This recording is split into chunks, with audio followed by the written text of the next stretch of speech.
yang cuba sedaya upaya untuk naikkan nama firma kau, kau tahu?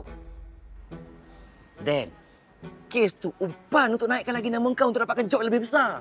Kau patut terima kasih dekat aku ni tau. Puan, dari awal aku dah bagi tahu kau prinsip firma aku.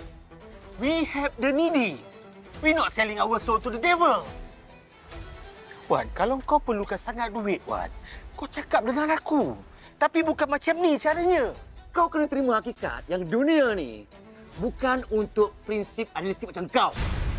Ni, firm kau ni takkan ke mana pun kalau aku tak ada. Tak ada segi makan pun. Okey. Kalau macam tu, kau boleh cek kerja kat firma yang lebih realistik. Pack your stuff and leave. Kau cakap apa?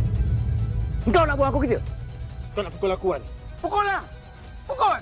Kat sini banyak CCTV, Wan. Senang aku nak jadikan bahan bukti.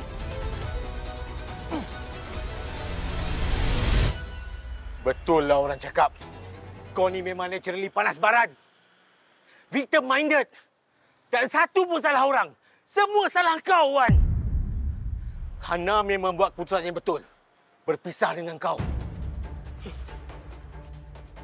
Hei! Dia botak!